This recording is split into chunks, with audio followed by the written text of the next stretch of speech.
Hello students, welcome back to my YouTube channel DS Group of Education.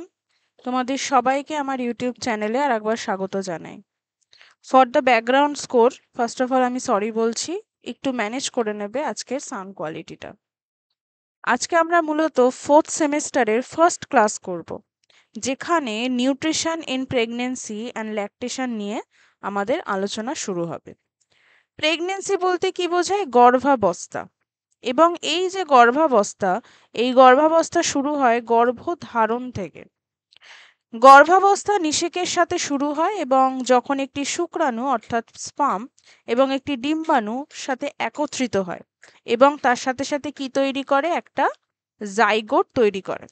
এই যে zygote, সেই zygote জরায়ুতে কিন্তু ভ্রমণ করে এবং গর্ভধারণের সময়কাল শুরু করে। এন্ডোমেট্রিয়াল যে আস্তরণ থাকে, মানে যে সাইড লেয়ার্স থাকে, সেই লেয়ার্সের মধ্যে কিন্তু রোপণ করে, যা সাধারণত প্রায় 40 সপ্তাহ বা 9 মাস পর্যন্ত স্থায়ী হয়। এবং এইভাবেই কিন্তু গর্ভাবস্থা শুরু হয় এবং একটি ভ্রূণ পরবর্তীতে আরো তার যে ম্যাচুরিটি সেটা আসে। যদি পর্যায় দেখি আমরা গর্ভাবস্থার পর্যায়, তাহলে পর্যায়গুলো কি কি রয়েছে? গর্ভাবস্থার পর্যায় মূলত ত্রৈমাসিক হয়, প্রথম, দ্বিতীয় এবং তৃতীয়। প্রথম, যার স্থিতিকাল হচ্ছে 1 থেকে 12 সপ্তাহ। এক্ষেত্রে কি কি বৈশিষ্ট্য আমরা দেখতে পাই? প্রথমত, বিভিন্ন যে অঙ্গগুলো থাকে তার গঠন শুরু হয়ে যায়, অর্গানোজেনেসিস। তার সাথে সাথে হরমোনের শিফটিং আমরা দেখতে পাই। এছাড়া মায়েদের ক্ষেত্রে বমি বমি ভাব, স্তনের যে কোমলতা সেটাও কিন্তু দেখতে পাওয়া যায়। দ্বিতীয় সপ্তাহে অর্থাৎ দ্বিতীয় ত্রৈমাসিকের মধ্যে যে দ্বিতীয় ভাগটা রয়েছে, যেটাকে আমরা সেকেন্ড ট্রাইমেস্টার বলি, এই যে ভাগগুলো, এটাকে ফার্স্ট ট্রাইমেস্টার, সেকেন্ড ট্রাইমেস্টার এবং থার্ড ট্রাইমেস্টার বলা হয়ে থাকে। তাহলে তার স্থিতিকাল কতক্ষণ হয় এই দ্বিতীয় বা সেকেন্ড ট্রাইমেস্টারের? 13 থেকে 28 মাস। এক্ষেত্রে ভ্রূণের নড়াচড়া শুরু হয়, জরায়ু প্রসারিত হয় এবং সকালের যে অসুস্থতায় যে বমি বমি গা গোলানো, এই বিষয়টা কিন্তু আস্তে আস্তে হ্রাস পায়। থার্ড ট্রাইমেস্টার, যার ডিউরেশন কি আছে? 29 থেকে 40 সপ্তাহ। এক্ষেত্রে ভ্রূণের দ্রুত বৃদ্ধি হয়, মায়ের যে ক্লান্তি সেটাও বৃদ্ধি পায় এবং তার জন্য কিন্তু মানে পার্চুরেশন প্রসেসের জন্য কিন্তু বা চাইল্ড বার্থের জন্য কিন্তু সে প্রস্তুত হতে থাকে। এবার যদি আমরা দেখি কি কি ফিজিওলজিক্যাল অ্যাডাপ্টেশন আমরা এই গর্ভাবস্থায় দেখতে পাই। গর্ভাবস্থায় একটি মহিলার শরীর বিভিন্ন উপায়ে খাপ খাইয়ে নেয়। কিভাবে? যে এন্ডোক্রাইন সিস্টেম বা অন্তঃক্ষরা তন্ত্র রয়েছে, অর্থাৎ oestrogen hormone, progesterone hormone, HCG যে হরমোনগুলো রয়েছে, তা কিন্তু ভ্রূণের বৃদ্ধিকে সমর্থন করে এবং জরায়ুর যে পরিবেশ, সেই পরিবেশকে কিন্তু সঠিকভাবে বজায় রাখে। কার্ডিওভাস্কুলার যে সিস্টেম রয়েছে, অর্থাৎ আমাদের যে সংবহন তন্ত্র, হৃদসংবহন তন্ত্র, সেখানে ভ্রূণ সরবরাহের জন্য যে রক্তের পরিমাণ সেটা কিন্তু প্রায় 40 থেকে 50% কিন্তু বৃদ্ধি পায় এবং যে কার্ডিয়াক আউটপুট সেটাও কিন্তু বৃদ্ধি পায়। শ্বাসযন্ত্রের কি কি পরিবর্তন বা কি কি অভিযোজন আমরা দেখতে পাই? অক্সিজেনের চাহিদা বৃদ্ধির কারণে উচ্চতর শ্বাস প্রশ্বাসের যে হার এবং বিভিন্ন ধরনের যে আমরা দেখতে পাই যে বিভিন্ন শ্বাস প্রশ্বাসের যে বৃদ্ধি সেটাও কিন্তু দেখতে পাওয়া যায়। রেনাল সিস্টেম বা যে কিডনি এবং তার অ্যাসোসিয়েটেড যে সমস্ত অর্গানাস সিস্টেম রয়েছে, সেগুলো মায়ের এবং ভ্রূণের উভয় যে বর্জ্য নির্মূল বা যে ওয়েস্ট প্রোডাক্ট যে বের করার যে জায়গাটা, সেটাও কিন্তু বর্ধিত পরিস্রাবণ হার দেখতে পাওয়া যায়। ডাইজেস্টিভ সিস্টেম বা পাচনতন্ত্র, যে জিআই সিস্টেম রয়েছে তার যে গতিশীলতা সেটাও কিন্তু হ্রাস পায়। কার কারণে? প্রজেস্টেরনের কারণে। এবং অনেক মহিলার মধ্যে কোষ্ঠকাঠিন্য বা অম্বলের যে সম্ভাবনা সেটাও কিন্তু বেড়ে ওঠে। এবার হচ্ছে একজন গর্ভবতী মা, তার ব্যালেন্স ডায়েট কেমন হবে? গর্ভবতী নারীর খাদ্য কেমন হবে? গর্ভাবস্থায় নারীর দেহে এবং মনে এক গভীর চাপ সৃষ্টি হয়। এই সময় তার খাবারের প্রয়োজন হয় দুটো কারণে। কি কি? এক তো তার নিজের প্রয়োজনে, আর একটা হচ্ছে ফিটাসের পুষ্টি সাধনের জন্য। এবং গর্ভস্থ যে ভ্রূণ, সেই ভ্রূণের পুষ্টি উপাদান মায়ের দেহ থেকেই কিন্তু সংগ্রহ করে থাকে। তাই গর্ভাবস্থায় নারীর খাদ্যের প্রয়োজনীয়তাও বাড়ে। গর্ভাবস্থায় কি কি শারীরিক পরিবর্তন আমরা দেখতে পাই? গর্ভাবস্থায় যে সমস্ত শারীরিক পরিবর্তন লক্ষ্য করা যায় তার মধ্যে একটি হচ্ছে যে শেষ 3 মাসে গর্ভবতী মহিলার যে বিএমআর তা কিন্তু বৃদ্ধি পায়। কেন? কারণ গর্ভস্থ সন্তানের বৃদ্ধির ফলে গর্ভবতী মায়ের যে দেহের ওজন তা বৃদ্ধি পায়, এবং আমরা জানি বিএমআর এর সাথে ওজন সম্পর্কিত। গর্ভস্থ শিশুর বিএমআর তাও কিন্তু বৃদ্ধি পায়, এবং উপচিতিমূলক যে বিপাকীয় ক্রিয়াকলাপ তা বৃদ্ধি হয় বলে শক্তির চাহিদাও কিন্তু বেড়ে যায়। দ্বিতীয়ত, গর্ভাবস্থায় যে পৌষ্টিক সক্রিয়তা ও পাকরস ক্ষরণ তা কমে যায়। গর্ভবতী মহিলার রক্তে প্লাজমার পরিমাণ প্রায় 50% কিন্তু বৃদ্ধি পায়। সঠিক খাদ্য গ্রহণের ফলে গর্ভবতী মহিলার সাধারণ মহিলার তুলনায় প্রায় 10 থেকে 12 কেজির মতন কিন্তু ওজন বৃদ্ধি পায়। গর্ভবতী মহিলার দেহকোষে জলের যে পরিমাণ তা কিন্তু প্রায় 6 থেকে 7 লিটার পর্যন্ত বৃদ্ধি পায়। তাহলে গর্ভস্থ ভ্রূণের বৃদ্ধির সাথে সাথে কিন্তু মায়ের শরীরে বিভিন্ন রকম পরিবর্তন আমরা দেখতে পাই। তাহলে গর্ভবতী নারীর যত্ন কিভাবে নেওয়া হবে? শিশু গর্ভে আসার আগে থেকেই নারীকে বিশেষভাবে প্রস্তুত হতে হয়। তার চিকিৎসাগত যত্নের প্রয়োজন হয়। রুগ্ন দুর্বল যে নারী, যারা ম্যালনারিশড হয়, তাদের বিভিন্ন ধরনের সমস্যা থাকতে পারে, সেগুলোকে ঠিক করতে হয়। এবং এক্ষেত্রে কিন্তু টক্সিমিয়া এবং ইক্ল্যাম্পসিয়া নামক কঠিন রোগে আক্রান্ত হওয়ার সম্ভাবনা বেড়ে যায়। এই রোগে আক্রান্ত হলে গর্ভবতী নারীর মৃত্যু পর্যন্ত ঘটতে পারে। সুতরাং সন্তান গর্ভে আসার ঠিক আগে নারীর দেহের স্বাভাবিক ওজন রক্ষা করার জন্য উপযুক্ত খাদ্য গ্রহণ করা কিন্তু অত্যন্ত জরুরি। পুষ্টিকর খাদ্যের অভাবে সবচেয়ে বেশি ক্ষতি হয় গর্ভস্থ ভ্রূণের, এবং তার ক্ষেত্রে অপরিণত, বিকলাঙ্গ, এমনকি মৃত শিশুরও কিন্তু জন্ম হতে পারে। তাহলে পুষ্টিকর খাদ্যের অভাবে যেমন ইক্ল্যাম্পসিয়া রোগ সৃষ্টি হতে পারে, তেমনি বেশি পরিমাণে পুষ্টিকর খাদ্যের প্রভাবেও কিন্তু এই রোগ দেখা দিতে পারে। নারীর দেহের ওজন থেকে সে উপযুক্ত খাদ্য পাচ্ছে কিনা তা বোঝা যায়। উপযুক্ত খাদ্য পেলে গর্ভাবস্থায় প্রতি মাসে প্রায় 1 কিলোর মতন ওজন বাড়বে, এবং পূর্ণ মাসে নারী প্রায় 7 থেকে 10 কেজির মতন ওজন কিন্তু বৃদ্ধি লাভ করে। কি কি উপসর্গ বা আমরা সিমটমস দেখতে পাই এক্ষেত্রে? গা বমি বমি ভাব। প্রথম অবস্থায় গা বমি ভাব দেখতে পাওয়া যায়, এবং সকালে কার্বোহাইড্রেট জাতীয় খাবার যেরকম চিড়ে, মুড়ি ইত্যাদি যে জিনিসগুলো রয়েছে ইত্যাদি খেলে এই অসুবিধা কিন্তু দূর হয়। হাত পা ফোলা, বিভিন্ন শারীরবৃত্তীয় কারণে হাত পা ফোলা শুরু হয় এবং শরীরে জল জমতে শুরু করে, এবং ফোলা শুরু হওয়া মাত্র খাদ্য থেকে কিন্তু লবণটাকে বাদ দিয়ে ফেলতে হবে বা কমিয়ে ফেলতে হবে। হাত পায়ে খিল ধরা, মাংসপেশির হঠাৎ সংকোচনের ফলে হাতে পায়ে অনেক সময় খিল ধরে। এটা সম্ভবত ক্যালসিয়াম ও ফসফরাসের সমতা বজায় না থাকার জন্য কিন্তু ঘটে থাকে। ক্যালসিয়াম সমৃদ্ধ যে পানীয় যেরকম দুধ কমিয়ে দিতে হবে, নন ফসফেট ক্যালসিয়াম সল্ট পরিপূরক হিসাবে কিন্তু খাওয়াতে হবে। এছাড়া অনেক সময় কোষ্ঠকাঠিন্য, বুক জ্বালাও পরিলক্ষিত হয়। প্রচুর পরিমাণে যে পানীয় তা কিন্তু গ্রহণ করতে হবে, এবং খাবার পরে একটু সোজা হয়ে বসে থাকলে কিন্তু আরাম পাওয়া যায়। বেশি ভাজাভুজি না খাওয়াই কিন্তু ভালো। গর্ভাবস্থায় পুষ্টি উপাদানের চাহিদা বৃদ্ধির কারণ কি?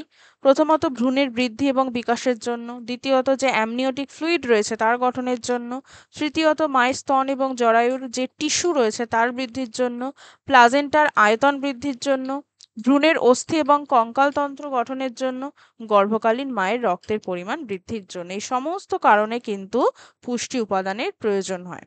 এবার হচ্ছে গর্ভাবস্থায় পুষ্টির প্রয়োজনীয়তা কেন? এই যে প্রয়োজনীয়তাটা কেন বলছে, জননী এবং ভ্রূণের উপযুক্ত পুষ্টি সাধনের জন্য গর্ভাবস্থায় স্বাভাবিকের চেয়ে 350 কিলোক্যালোরির যে অধিক আমরা দেখতে পাই, সেই অধিক শক্তির কিন্তু প্রয়োজন হয়ে থাকে। এবং প্রথম 3 মাসে প্রায় 0 থেকে 5 গ্রাম, দ্বিতীয় 3 মাসে 6 থেকে 9 গ্রাম, শেষ 3 মাসে 22.9 গ্রাম মতন কিন্তু প্রোটিনের প্রয়োজন বেড়ে থাকে। এটা একটা আনুমানিক হিসাব কিন্তু দেওয়া হয়েছে। এবার এখানে বলা হয়েছে যে রক্তকণিকা গঠনের জন্য প্রধান উপাদান হচ্ছে এরিথ্রোপয়েসিস। এই এরিথ্রোপয়েসিসটা কিভাবে সংগঠিত হয় আমরা যদি দেখি, এরিথ্রোপয়েসিসের যে সংগঠন মানে কণিকা গঠন সেটা কিন্তু এই ছবিতে খুব সুন্দরভাবে বর্ণনা করা রয়েছে। বলছে প্রয়োজন বাড়ার জন্য জননী এবং গর্ভজাত ভ্রূণ উভয়েরই কিন্তু লোহার প্রয়োজন বাড়ে, কারণ রক্তের অন্যতম গুরুত্বপূর্ণ উপাদান হচ্ছে লোহা। শিশুর অস্থি এবং দাঁত গঠন, জননীর অস্টিওপোরোসিস নিবারণ এবং ক্যালসিয়াম সমৃদ্ধ মাতৃদুগ্ধ ক্ষরণের জন্য গর্ভাবস্থা এবং প্রসূতি অবস্থায় ক্যালসিয়ামের প্রয়োজন বাড়ে। শিশুর মানসিক সুস্থতার জন্য জননীর খাদ্যে আয়োডিন থাকা কিন্তু খুব দরকার মেন্টাল হেলথের জন্য।